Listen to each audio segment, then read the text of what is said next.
Buenas noches a todos. Vamos a analizar hoy juntos un capítulo más del Génesis. Vamos a analizar, como lo estamos analizando últimamente, desde un punto de vista tipológico.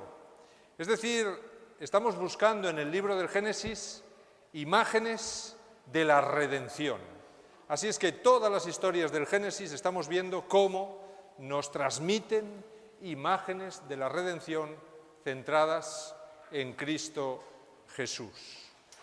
Hoy vamos a ver, después de haber analizado Lamec, las descendencias de Set, las descendencias de Caín, compararlas, haber visto qué significaba ese 70 veces 7, que fue el último tema que dimos, y toda la repercusión que 70 veces 7 tenía en la Biblia como tiempo de gracia y de perdón de Dios. Hoy vamos a analizar a Noé.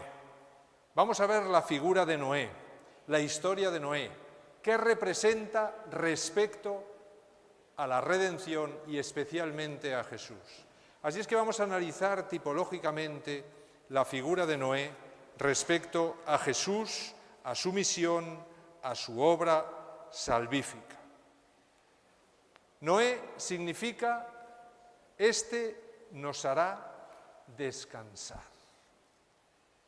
Y dice el texto de Génesis, capítulo 6, versículos 1 al 8, yo os invito a que cojáis vuestras Biblias, porque este será el único texto que vamos a ver en pantalla. Luego vamos a leer personalmente muchos textos, así es que ir cogiendo vuestras Biblias, abriéndolas. Dice Génesis 6, del 1 al 8, aconteció que cuando comenzaron los hombres a multiplicarse sobre la faz de la tierra, les nacieron hijas. Y al ver los hijos de Dios, que las hijas de los hombres eran hermosas, tomaron para sí mujeres, escogiéndose entre todas. Entonces dijo Jehová, no contenderá mi espíritu con el hombre para siempre, porque ciertamente él es carne. Serán sus días 120 años. Y había gigantes en la tierra en aquellos días, y también después que se llegaron los hijos de Dios a las hijas de los hombres, y les engendraron hijos. Estos fueron los hombres valientes que desde la antigüedad alcanzaron renombre, y vio Jehová que la maldad de los hombres era mucha en la tierra, y que todo designio de los pensamientos de su corazón solo era de continuo y solamente el mal. Y se arrepintió Jehová de haber hecho al hombre en la tierra, y le dolió en su corazón. Por eso dijo Jehová, borraré de la faz de la tierra a los hombres que he creado, desde el hombre hasta la bestia y hasta el reptil y las aves del cielo, pues me arrepiento de haberlos hecho. Pero Noé halló gracia ante los ojos de Jehová. Así es que, mis hermanos, este era el medio ambiente social que había 120 años antes de destruir el Señor la tierra. Y esos 120 años fueron los 120 años de gracia que Dios le dio al ser humano hasta el diluvio. No el tiempo de vida que vivirían los hombres a partir de ese momento, que algunos entienden así las cosas. No. Aquí me está diciendo que Dios iba a conceder 120 años de gracia hasta el diluvio. El tiempo que tardara en construirse el arca. Y luego vendría el diluvio. Los que se arrepintieran de sus pecados, creyeran en la palabra de Dios y entraran en el arca serían salvos, y los que no, morirían con todos los animales y con toda la creación. Entre todas las gentes que había en aquel entonces, solo un hombre fue hallado justo. Se cree que había millones de personas en la tierra viviendo en aquel entonces. Entre millones, uno fue hallado justo, y solo él y su familia, 8 personas, entraron en el arca. Noé significa «este nos hará descansar». Y este nombre se lo puso su padre, que se llamaba Lamec, pero no el Lamec de la descendencia de Caín, sino el Lamec de la descendencia de Set. Había 2 Lamec, Bueno, pues Lamec era el padre de Noé y literalmente dice el texto de Génesis 5, 29, que Él dijo: «Este nos aliviará de nuestras obras y del trabajo de nuestras manos en la tierra que Jehová maldijo». ¿Había una profecía ahí, mis hermanos? Había una profecía. ¿Y por qué este padre le puso ese nombre a su hijo? Porque sin duda Dios había inspirado a este padre o le había revelado algo a Lamec respecto al diluvio y respecto a la obra que su hijo haría para salvar a aquellos que quisieran salvarse del diluvio de la humanidad. Ya sabéis que desde Enoc se llevaba predicando el diluvio. Ya Enoc advirtió del diluvio y Matusalem siguió advirtiendo y sus hijos también. Lamec sin duda sabía que Noé era el hombre destinado por Dios para traer un plan de salvación a la humanidad antediluviana. Fijaros que el nombre y toda la vida y la obra de Noé prefigura la obra de Cristo de salvación. Es espectacular, una vez más. Y vamos a ver en paralelo cómo Noé hizo una cosa y cómo Jesús hizo la misma, pero a nivel universal y más grandiosa todavía. Así es que, si el nombre de Noé significa descanso y consolación, cuando Jesús vino a este mundo, ¿a qué invitó a los hombres? ¿A qué invitó a los hombres? Vamos a ver quién puede buscar Mateo 11, 28. Mateo 11, 28. A mí me gustaría que se pasara el micrófono. Yo no sé si alguien puede pasar el micrófono. Levantáis la mano y así queda grabado para aquellos que lo quieran escuchar posteriormente, tengan los textos. Así es que el que quiera leer, que levante la mano y se le pasa el micrófono y entonces lee con el micrófono. Mateo 11, 28. Venid a mí todos los que estáis trabajados y cargados, que yo os haré descansar. Y aprended de mí, que soy manso y humilde de corazón, porque mi carga es ligera y mi peso débil. Muy bien, Rafael. Claramente, descanso y consolación es lo mismo que prometió Jesús a todos los seres humanos. O sea que ya el propio nombre de Noé tiene que ver con el mensaje de redención que luego Jesús predicaría en su primera venida a este mundo. Fijaros que de toda la tierra el único que halló aceptación ante Dios fue Noé. El único que fue declarado justo fue Noé. Lo dice Génesis 6:8, ¿verdad? Y Cristo. ¿Cristo recibió la misma aprobación de su Padre? ¿Qué dice Lucas 3:22? Lucas 3:22, ¿qué nos dice?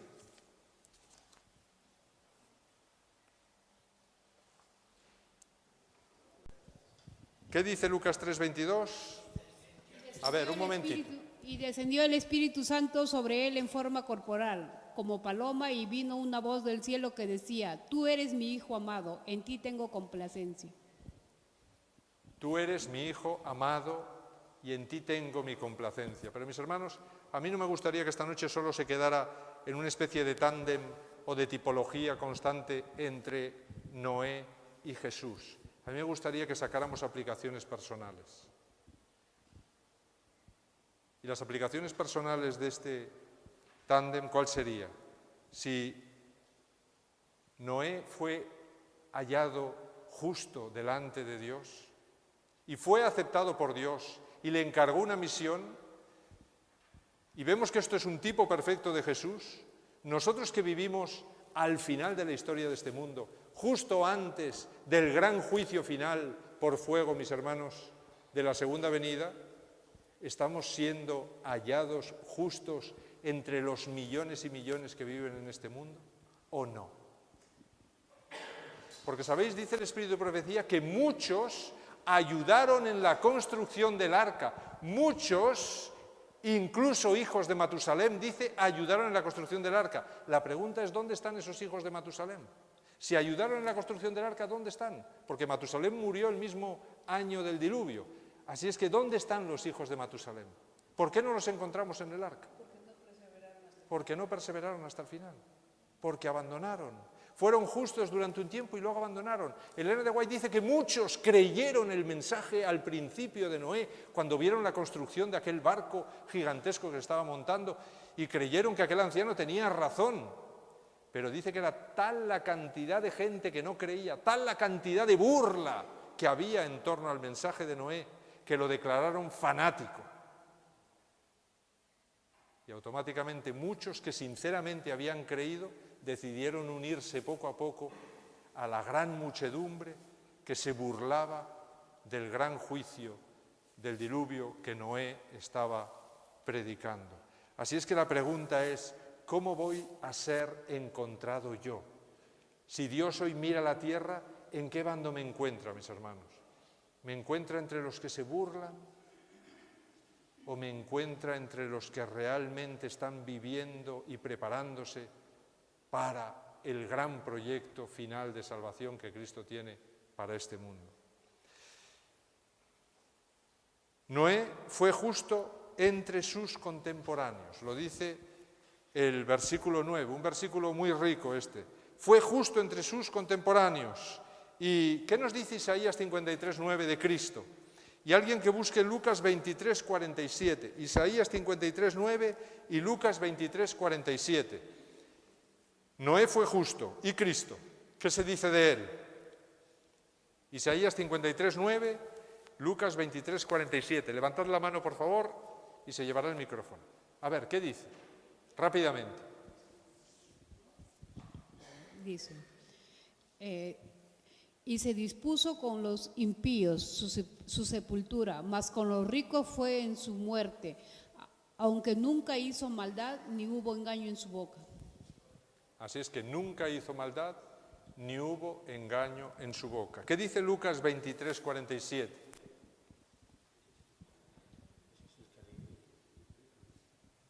Isaías 53:9 ha leído ella, ¿no? Lucas 23:47.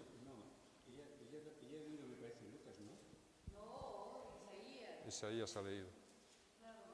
¿Qué dice Lucas? Y cuando el centurión vio lo que había acontecido, dio gracias a Dios, diciendo, verdaderamente este hombre era justo. Así es que hasta los paganos declaraban que Jesús era justo. Justo, mis hermanos. Jesús murió en la cruz para justificarnos, para limpiar nuestros pecados y que no seamos aniquilados por el juicio de fuego de la segunda venida. Así es que, mis hermanos, ojalá entremos en Él, formemos parte de Él, nos aferremos al proyecto de salvación y caminemos con Él. También dice el texto, empleando la palabra tamim en hebreo, que Noé fue íntegro, no solo justo, sino íntegro. Una persona íntegra es una persona que no solo era considerada justa por Dios, sino que vivía conforme a lo que él predicaba. Vivía según lo que Dios pedía que era lo correcto. Así es que era un hombre íntegro. Tamim dice perfecto, cabal. Esto es lo que significa esta palabra en hebreo. En sentido humano, él era un hombre íntegro. Lo dice Génesis 6:9 también. ¿Y qué nos dice Hebreos 7, versículos 26 al 28 de Jesús? ¿Qué se nos dice ahí? Hebreos 7, 26 al 28. A ver si pueden leer personas de más atrás. Venga, otras personas que lean. Hebreos 7, 26 al 28. Dice, tal sumo sacerdote nos convenía, santo, inocente, limpio, apartado de los pecadores y exaltado por encima de los cielos, porque no tiene necesidad cada día, como los otros sacerdotes, de ofrecer primero sacrificios por sus propios pecados y luego por los del pueblo. Esto lo hizo una sola vez, para siempre, cuando se ofreció a sí mismo. ¿Y hasta cuál? ¿Hasta el 28? Hasta el 28. Porque la ley constituye sumos sacerdotes a los hombres débiles, por la palabra del juramento posterior a la ley, constituyendo al Hijo hecho perfecto para siempre. Así es que Cristo era perfecto y fue perfecto, íntegro, sin pecado, absolutamente para siempre. Fijaros también que nos dice el versículo 9 que Noé no se contaminó con el pecado de su época, no se contaminó con lo que hacía el mundo de su época, sino que vivió íntegramente como un justo, manteniéndose perfectamente en el camino de Dios, caminando con Dios diariamente, como Daniel en Babilonia, ¿verdad? No se contaminó con nada de lo que había a su alrededor. Mis hermanos, es un ejemplo para nosotros, porque Dios nos pide lo mismo a nosotros. Así es que si Jesús llega a decir que igual que los tiempos de Noé son los tiempos que estamos viviendo, nosotros tenemos que vivir como vivía Noé, íntegramente, justamente, no contaminándonos ni participando de los pecados del mundo, sino siendo un ejemplo de integridad y de justicia para el mundo. Que esto es lo que hizo Jesús. ¿Qué hizo Jesús? Mis hermanos, si Noé no se contaminó del pecado de su época, fijaros, Jesús es más todavía. ¿Qué dice Lucas 1:35? Alguien que busque Juan 8:46. Lucas 1:35, Juan 8:46. Y también 2 Corintios 5:21.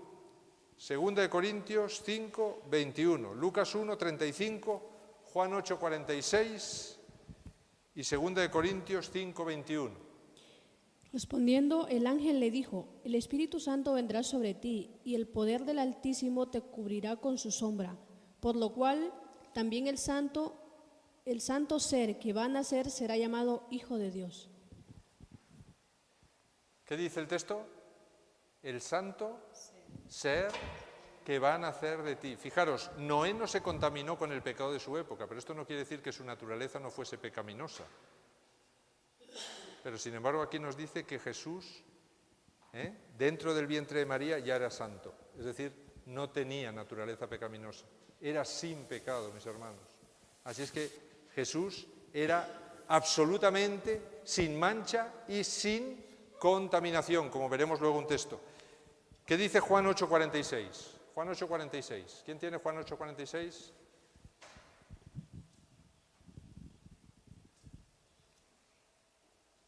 ¿Quién de vosotros me redarguye de pecado? Pues si digo la verdad, ¿por qué vosotros no me creéis?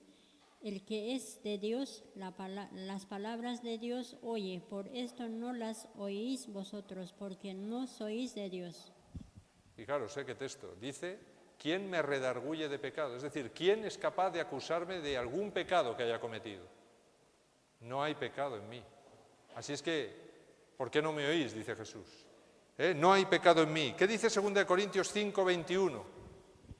Dice, el que no conoció pecado, por nosotros lo hizo pecado, para que nosotros hubiéramos hecho justicia de Dios en ti. Muy bien. El que no conoció pecado, por nosotros fue hecho pecado en la cruz, porque nuestros pecados fueron depositados sobre él. A ver quién puede leer Primera de Pedro 1:19. Primera de Pedro 1:19.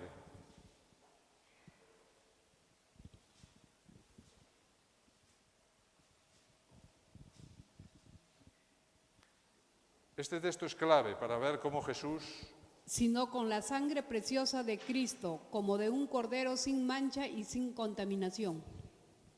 ¿veis lo que dice Pedro? Que Cristo era un cordero, ¿qué? Sin mancha y, conjunción y, sin contaminación. Son dos cosas distintas. Sin mancha es una cosa y sin contaminación es otra. Sin mancha es un cordero sin defecto de nacimiento, perfecto. Sin defecto de nacimiento, perfecto. Y sin contaminación es que no se ha contaminado con pecados que ha realizado a lo largo de su andadura por este mundo. Así es que sin mancha es sin pecado de nacimiento y sin contaminación es que no ha practicado el pecado, que no ha caído en el pecado desde su nacimiento hasta el día de su muerte.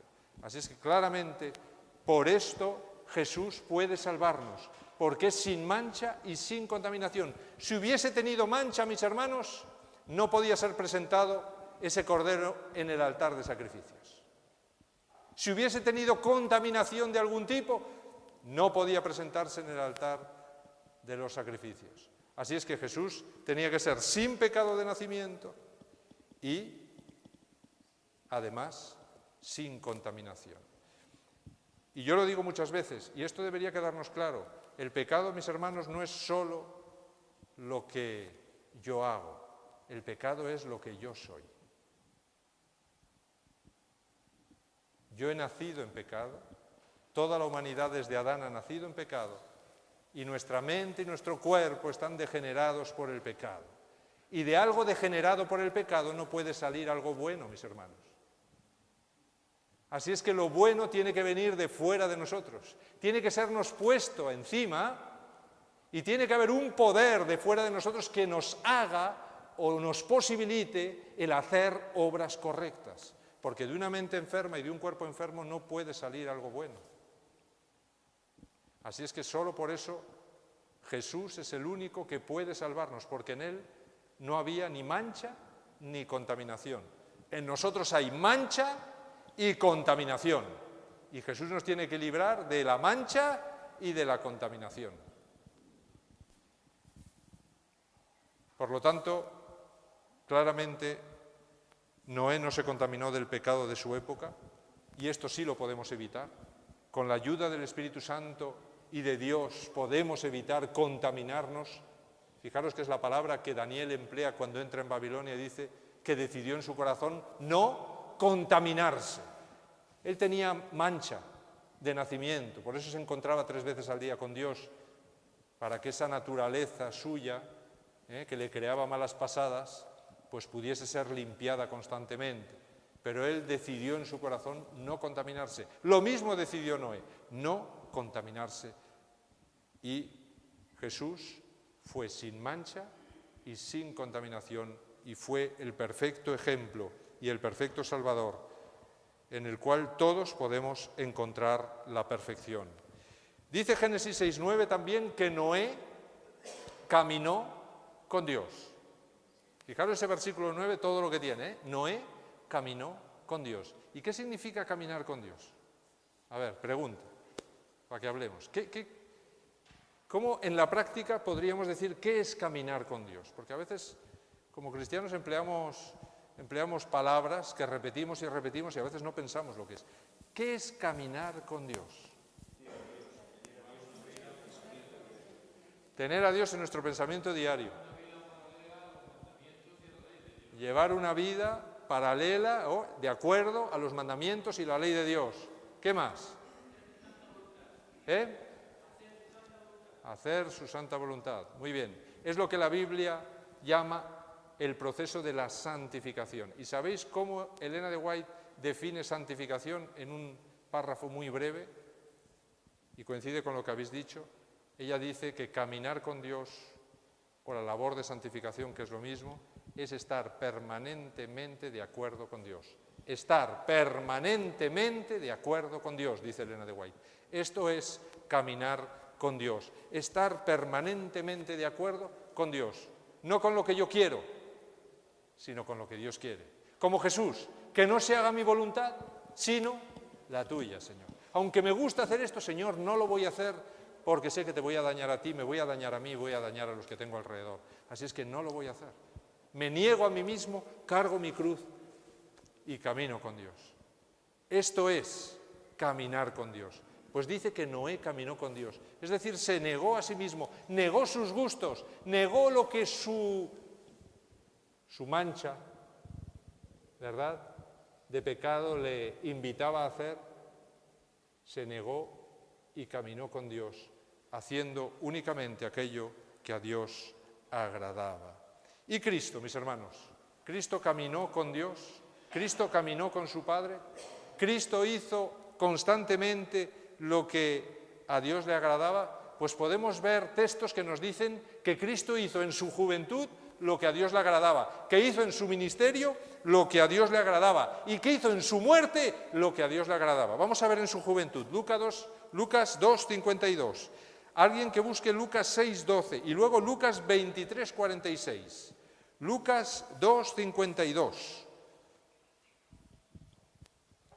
Lucas 6:12 y Lucas Y Jesús 23:46. Sí.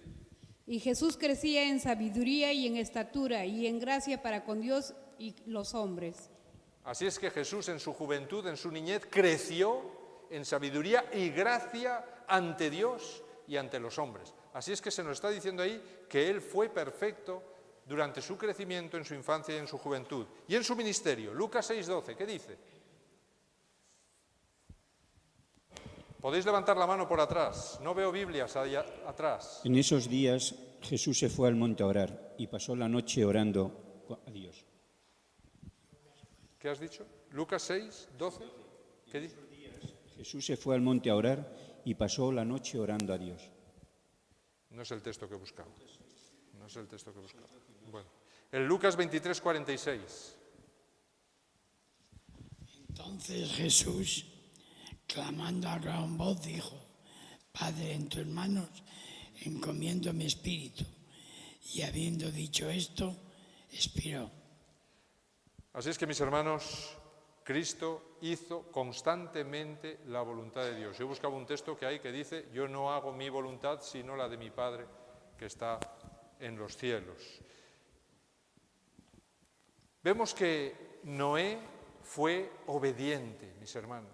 Noé fue obediente, lo dice Génesis 7:5. ¿Qué dice Génesis 7:5?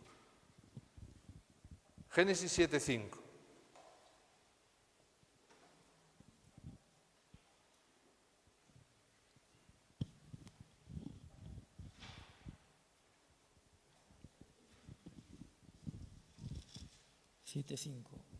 Dice: E hizo Noé conforme a todo lo que le mandó Jehová. Hizo Noé conforme a todo lo que le mandó Jehová. Así es que Noé fue absolutamente obediente al proyecto de Dios, al mandato de Dios. Y nosotros, mis hermanos, Dios ha puesto un proyecto delante nuestro. Nos ha puesto también un arca que construir en nuestro tiempo. En nuestros hogares tenemos que construir un arca. En nuestro vecindario tenemos que construir un arca. En este mundo tenemos que construir un arca y decirle al mundo que solo en ese arca, que es Cristo, se salvarán del juicio que viene. ¿Estamos realmente, como Noé, siguiendo el mandato de Dios completamente? ¿Qué hizo Jesús cuando vino a este mundo? Juan 8:29. Juan 8:29. ¿Qué hizo?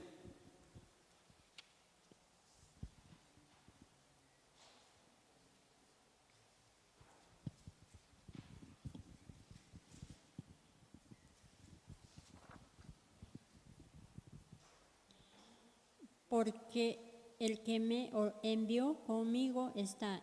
No me ha dejado solo el Padre, porque yo hago siempre lo que le agrada. Así es que Jesús también se aplicó al proyecto de Dios. ¿Qué dice el capítulo 15, versículo 10 de Juan también? Capítulo 15, versículo 10.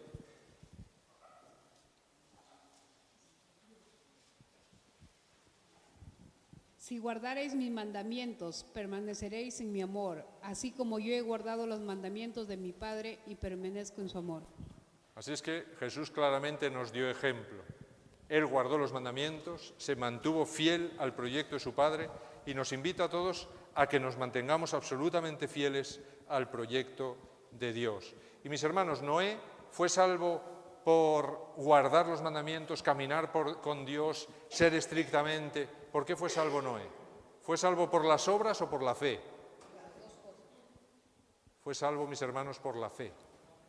Por la fe. Todo lo que él hizo fue solamente una consecuencia de su fe. Solo una consecuencia de su fe. Está claro que esa consecuencia se vio en las obras que hizo. Por eso Jesús dice: por sus obras los conoceréis. Pero no por sus obras se salvarán, sino por la fe que obra. ¿Hay algún texto que diga que Noé se salvó por la fe y por la gracia, mis hermanos? ¿Qué dice Juan 6:8 y Hebreos 11:7? Juan 6:8, Hebreos 11, versículo 7.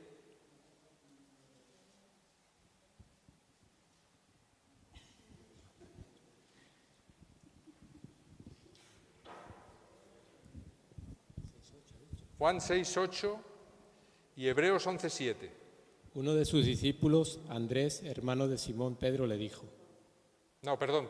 Génesis 6, 8. Estoy yo, Juan 6, 8. Génesis 6, 8.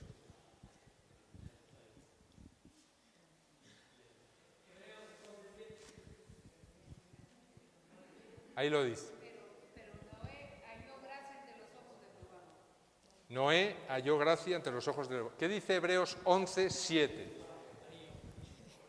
7 dice, Espera. por la fe Noé, cuando fue advertido por Dios acerca de cosas que aún no se veían, con temor preparó el arca en que su casa se salvase, y por esa fe condenó al mundo y fue hecho heredero de la justicia que viene por la fe. Así es que, ¿por qué se salvó Noé? Por la fe, mis hermanos. ¿Y condenó al mundo por qué? Por la fe también. ¿Y por qué dice que la fe de Noé condenó al mundo? ¿Por qué dice que la fe de Noé condenó al mundo? ¿Qué os parece?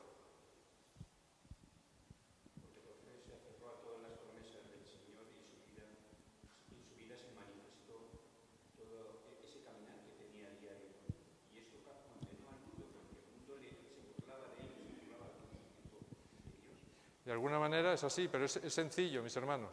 Dios dijo, si un hombre cree en mi proyecto y lo lleva a la práctica, todos los demás no tienen excusa, también pueden hacerlo. También pueden hacerlo, porque yo les estoy dando la misma gracia, las mismas evidencias a todos. Si uno ha creído, los otros también podían hacerlo. Si no quieren creer, están perdidos. Así es que, mis hermanos, por su fe condenó al mundo. Nosotros no queremos que el mundo se condene. Dios tampoco quería que el mundo se condenara y predicó durante 120 años para que el mundo no se condenara. La pregunta es, mis hermanos, ¿nos importan los que se están condenando afuera? ¿Estamos predicando 120 años como Noé? Nunca llegaremos a predicar 120 años. Nunca. Noé predicó 120 años desde que Dios le advirtió. Ya caminaba con Dios antes, pero desde que Dios le advirtió, predicó y predicó y predicó. Y advertía del juicio que vendría y del plan de salvación que Dios había establecido a través del arca. En otro tema veremos qué representaba todo ese arca. Es que nosotros estamos haciendo lo mismo que hizo Noé, porque Noé nos está dando ejemplo, mis hermanos. Fijaros que el único justo que se salvó en aquella época se pasó 120 años predicando el evangelio de la salvación a todo el mundo que venía a su obra. ¿Cristo qué hace? Cristo nos dice que somos salvos también mediante ¿qué? Mediante la gracia y mediante la fe. Y tenemos multitud de textos, ¿verdad? Juan 3, 36, vamos a leer solamente ese. Juan 3, 36, mis hermanos.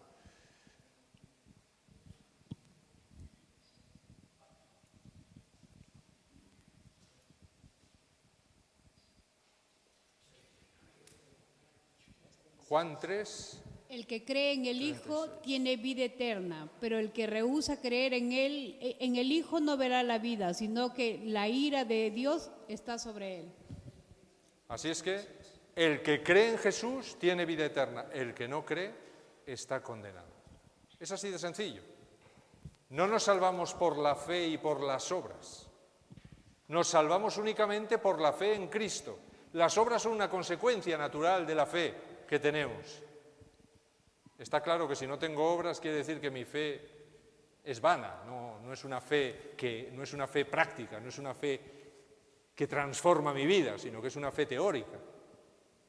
Así es que si tengo una fe práctica, mis hermanos, pues automáticamente seré salvo. Fijaros que el mensaje de Noé tenía que ver con el juicio. ¿Y cuál sería el mensaje que nosotros tendríamos que dar? También con el juicio. Tendríamos que advertir al mundo que se está realizando el juicio, que ese juicio se va a acabar, que el tiempo de gracia se acaba, que está a punto de cerrarse la puerta, mis hermanos, y que podemos ser salvos si entramos al proyecto de salvación centrado en Jesús. Ese tendría que ser nuestro mensaje. Noé advirtió al mundo de este juicio, lo dice Génesis 6, 7, ¿verdad? El 13 y el 17, dice que advirtió al mundo constantemente durante 120 años. Y Cristo, mis hermanos, cuando vino a este mundo, advirtió del juicio, advirtió Jesús del juicio, advirtió muchísimo, era su mensaje. Él advirtió del juicio constantemente en Mateo 13, del 40 al 42. ¿Qué dijo ahí? Mateo 13, del 40 al 42.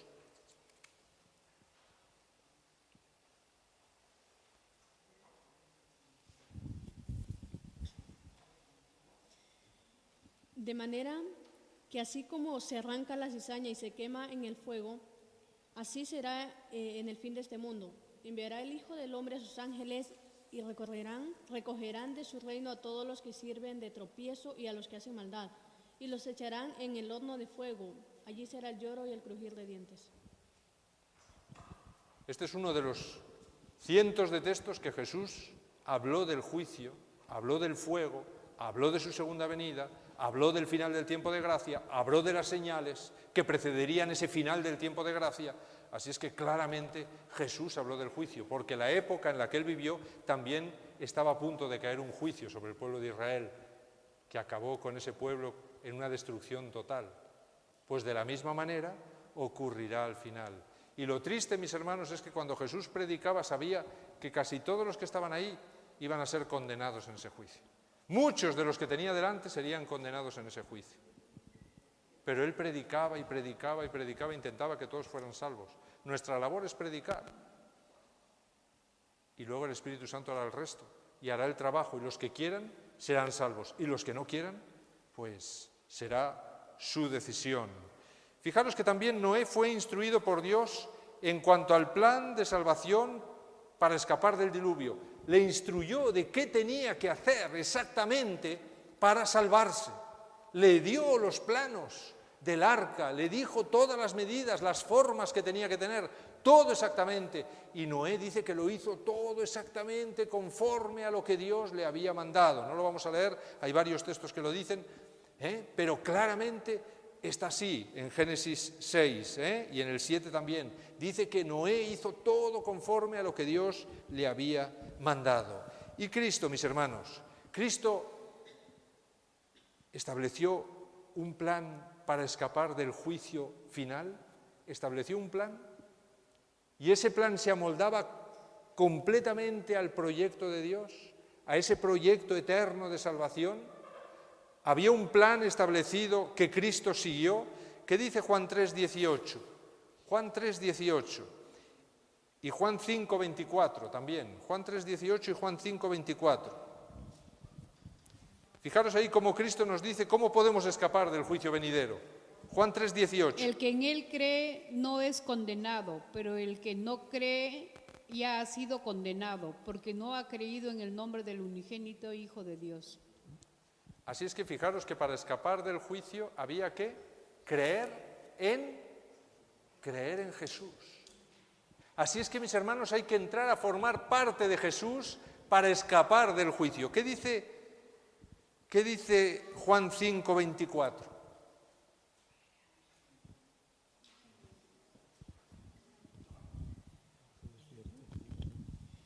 De cierto os digo, el que oye mi palabra y cree al que me envió, tiene vida eterna, y no vendrá a condenación, mas ha pasado de muerte a vida. Ha pasado de muerte a vida el que crea en el Hijo de Dios. Así es que quien crea en Jesús y entre a formar parte de Él, y sabemos que el cuerpo de Jesús representa ¿qué?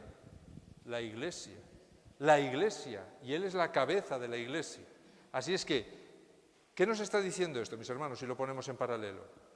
Si nosotros tenemos que entrar en Cristo para ser salvos del juicio venidero, los antediluvianos, ¿dónde tenían que entrar para ser salvos del diluvio? En el arca. Luego, el arca es un tipo ¿de quién? Es un tipo de la Iglesia y es un tipo de Cristo. El arca es un tipo de Cristo. Y además, fijaros que entraban por el costado, y también de lo que el Señor sacó del costado, ¿verdad? Pudo realizar la justificación y la santificación del ser humano para crear una iglesia perfecta. Antes decíamos que Lamec, el padre de Noé, le puso un nombre especial a su hijo. Los nombres en la antigüedad solían ser deseos que los padres tenían hacia los hijos. Pero en este caso su nombre fue una profecía, mis hermanos. Y la pregunta ¿es que Noé fue señalado anticipadamente por Dios para salvar al mundo antediluviano? ¿Fue señalado por Dios? Pues en el nombre que el Padre le puso, fue señalado por Dios. Cuando nació Juan el Bautista, ¿fue señalado por Dios para salvar al mundo anticipadamente, para anunciar el juicio? Sí. ¿Y Jesús fue anunciado? Fue anunciado anticipadamente, Jesús también, mis hermanos. Cristo fue designado desde la eternidad por Dios para salvar al mundo. Hay textos que lo dicen, que desde la eternidad ya Jesús estaba designado, Él se presentó voluntario para salvar al mundo, para morir por nosotros. Tenéis textos en 2 de Timoteo 1, 9 al 10 y Tito 1, 2. Ahí lo dice claramente. No lo vamos a leer. Dice Noé, mis hermanos, también el texto nos dice que Noé proveyó salvación mediante la obra decretada y planeada por Dios. Cristo siguió al pie de la letra todo el proyecto del Padre para salvarnos a nosotros también. Así es que la obra redentora de Jesús había sido trazada por Dios desde la eternidad y Jesús se ajustó perfectamente a esa obra. A mí me encanta cuando Jesús constantemente en su ministerio va diciendo, no solo escrito está, sino que va diciendo para que se cumpla la profecía, para que se cumpla la profecía, para que se cumpla. Así es que Jesús conocía perfectamente la agenda de Dios y Él iba actuando, colaborando con la agenda de Dios. Esta es una cuestión maravillosa que los cristianos tenemos que no tiene el resto del mundo. Nosotros conocemos la agenda de Dios, conocemos el proyecto de Dios y podemos colaborar con el proyecto de Dios. Si estamos atentos a la agenda de Dios, no retrasaremos la agenda de Dios, sino que caminaremos a la par con Él. El resto del mundo no conoce la agenda de Dios. Y automáticamente las obras que ocurran en este mundo se realizarán y los sorprenderán, porque ellos no saben lo que va a ocurrir. Pero por eso Dios nos ha puesto a nosotros como vigías. ¿Para qué? Para advertir al mundo. Fijaros que el diluvio no fue una sorpresa para el mundo antediluviano, porque el mundo entero estaba advertido de que vendría el diluvio. Ellos no quisieron creer, pero estaban advertidos. De la misma manera, el mundo debe ser advertido de que se acaba, de que viene la segunda venida, de que el tiempo de gracia está terminando. ¿Y a quién ha puesto Dios? Como vigías. A nosotros nos ha puesto como vigías, mis hermanos. Y si yo no hago la obra, ¿qué dice Ezequiel que ocurrirá con el vigía que no anuncie que viene la espada? ¿Qué ocurrirá con él? Que Dios demandará la sangre de todos los que no han sido advertidos de su cabeza. Así es que qué responsabilidad más increíble tenemos. Noé, mis hermanos, cumplió su responsabilidad. No solo dice Elena de White que gastó toda la fortuna personal que tenía y todos los medios que tenía los puso a trabajar en la obra que Dios le había encomendado, y estuvo 120 años, toda una vida.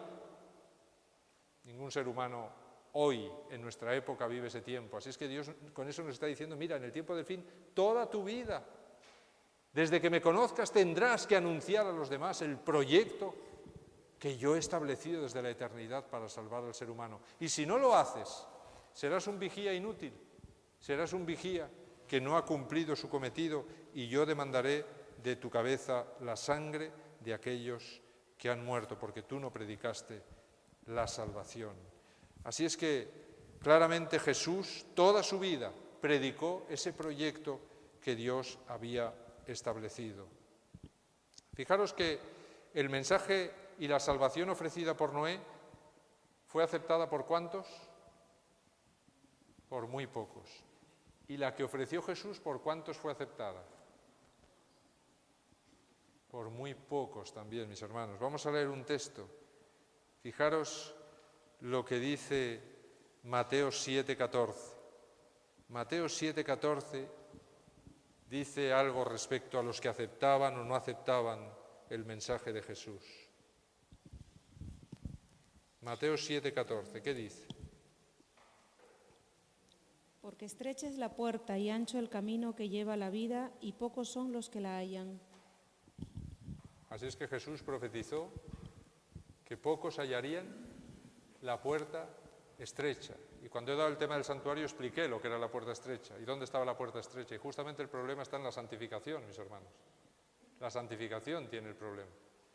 Porque la mayoría del cristianismo tiene una fe que no obra,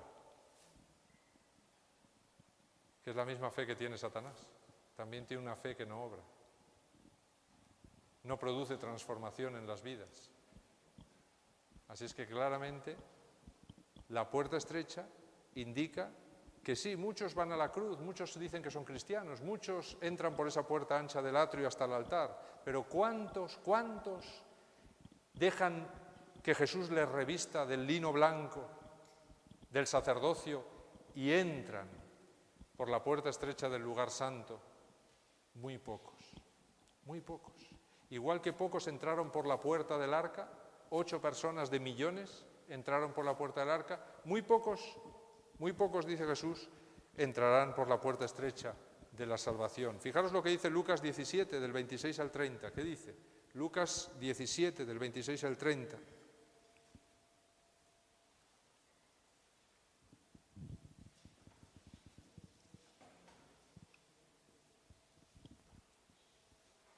Lucas 17, 26 al 30, ¿qué dice?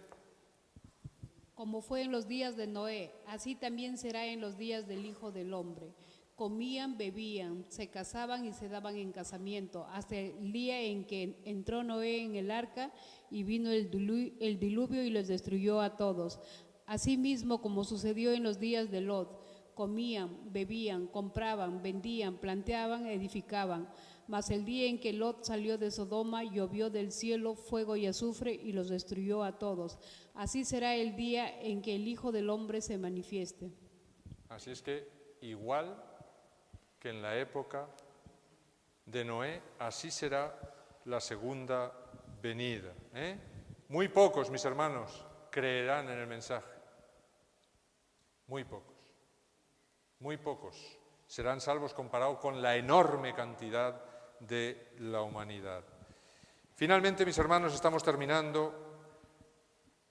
Noé construyó un arca con sus manos para salvar a todos aquellos que quisieran entrar.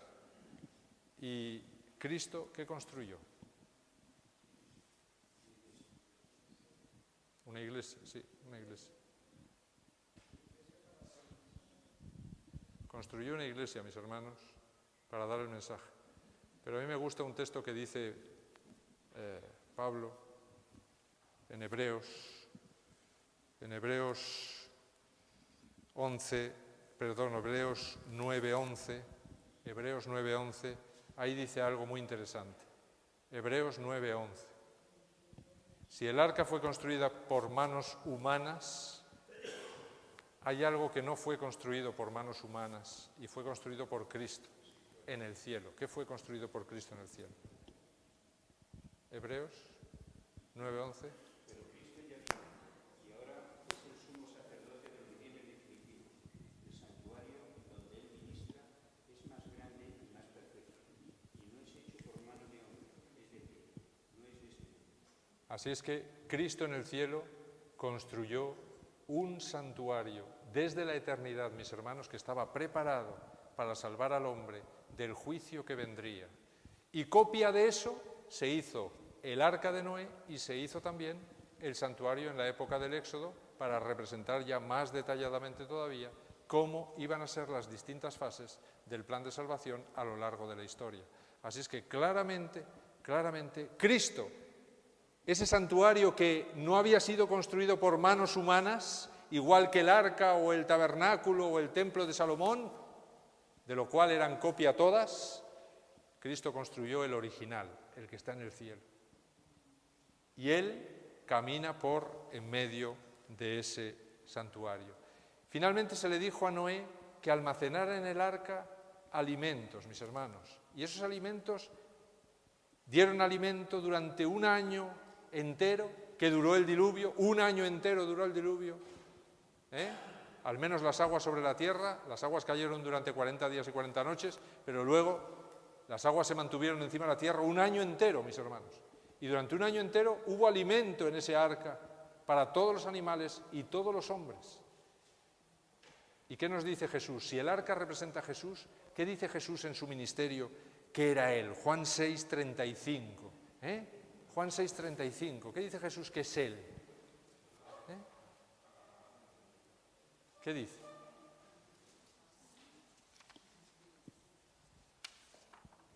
Entonces Jesús declaró: yo soy el pan de vida.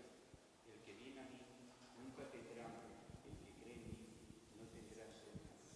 Así es que Jesús es el pan de vida y Él nos invita a venir a Él y comer para no tener hambre, mis hermanos. Si nosotros no nos alimentamos diariamente de Jesús, igual que nos alimentamos de la comida física, moriremos. Moriremos de inanición espiritual. Moriremos, mis hermanos. Finalmente, y es el último texto, en Génesis 9, del 1 al 2, me dice que después del diluvio, Noé vino a ser cabeza de un nuevo mundo. ¿Sí o no? Cabeza de un nuevo mundo, mis hermanos. Se le dio a Noé y a su familia la posibilidad de gobernar y de volver a iniciar de nuevo toda la raza humana. Igual que Adán y Eva, de nuevo. Podían haber hecho maravillas, podían haber hecho un mundo maravilloso. El problema es que dentro del arca se coló un alien, se coló un octavo pasajero que no era o no estaba completamente transformado y limpio. Y ese octavo pasajero, que fue, ¿quién? Que fue Cam, ¿verdad? Transmitió al mundo postdiluviano los pecados del mundo antediluviano. ¿Por qué creéis que Noé, en vez de maldecir a Cam, que es el que había cometido el pecado contra Noé cuando se emborrachó en su tienda, ¿por qué creéis que Noé, en vez de maldecir a Cam, maldice al hijo de Cam, a Canaán? ¿Por qué? ¿Por qué en vez de maldecir al que ha cometido el pecado, maldice al hijo? ¿Por qué? ¿Por qué creéis que hizo esto Noé? ¿Qué culpa tenía el hijo de lo que el padre había hecho? ¿Os habéis puesto a pensar alguna vez en esto? ¿Sabéis lo que está descubriendo Noé en ese momento?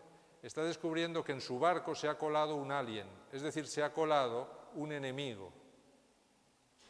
Y ese enemigo se está reproduciendo. Y Noé sabe que el juicio a los antediluvianos vino porque solo quedaba un justo entre millones injustos, mis hermanos. Y entonces Dios sabía que si no le daba una nueva oportunidad a los justos, para que repoblaran la tierra los justos, pues automáticamente con Noé se extinguirían los justos y la maldad lo invadiría todo. Y Noé había vivido ese cuadro, y ahora descubre que se ha colado el germen de la maldad antediluviana, se ha colado en su barco y ha pasado al otro lado, y tiene un hijo que está muy tocado por los pecados de los antediluvianos. Y descubre que lo que ocurrió antes del diluvio va a volver a ocurrir. Y entonces, ¿qué intenta? Intenta maldecir la descendencia de Cam. ¿Para qué? Para que desaparezca, mis hermanos, para que no prospere esa descendencia. Por eso ataca directamente a la descendencia de Cam, intentando eliminarla para que no prospere, para que no se produzca lo mismo que se había producido antes del diluvio. Es decir, intenta cortar de raíz esa descendencia a través de una maldición, intentando que no ocurra el mismo cuadro de nuevo. Sabemos que finalmente el mismo cuadro se reprodujo hasta nuestros días. Pero gracias a Jesús, que ha venido a ser cabeza, mis hermanos, de toda la creación a través de su muerte, Nosotros esperamos un mundo nuevo y una tierra nueva, en la que no habrá ningún alien que se cuele allá. Para eso se está haciendo un juicio bien detallado antes de que podamos entrar en el barco que nos llevará a ese nuevo mundo. Y se está juzgando al detalle para que ningún alien, como ocurrió con Cam, se cuele en ese barco. Por eso es necesario el juicio, mis hermanos, porque se tiene que ver claramente quién realmente puede traspasar la puerta de la nube o quién no. Y solo hay un secreto, el secreto de Noé.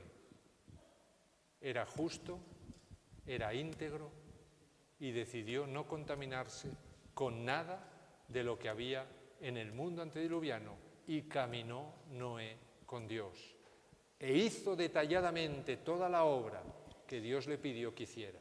Este es el secreto, es el mismo secreto para nosotros, porque Jesús dice que lo mismo que ocurrió antes del diluvio volverá a ocurrir antes de la segunda venida. El mismo medio ambiente, las mismas actitudes, la misma maldad, que cada vez está más desatada. Espectacular lo que pasó en Inglaterra esta semana, mis hermanos. Eso nos dice que Satanás está desatado, pero está desatándose como nunca. Por eso, como nunca, nosotros tenemos que predicar el Evangelio, porque la maldad del hombre es cada vez mayor y Dios va a terminar su tiempo de gracia. Tomemos ejemplo de Noé y veamos cómo él fue un tipo de Jesús, que es nuestro gran ejemplo. Si queremos caminar con Jesús en la tierra nueva, tenemos que comenzar a caminar aquí, ya, y entrar por la puerta estrecha y estar todos los días de acuerdo con lo que Cristo quiere para nuestra vida. Que el Señor os bendiga a todos. Amén.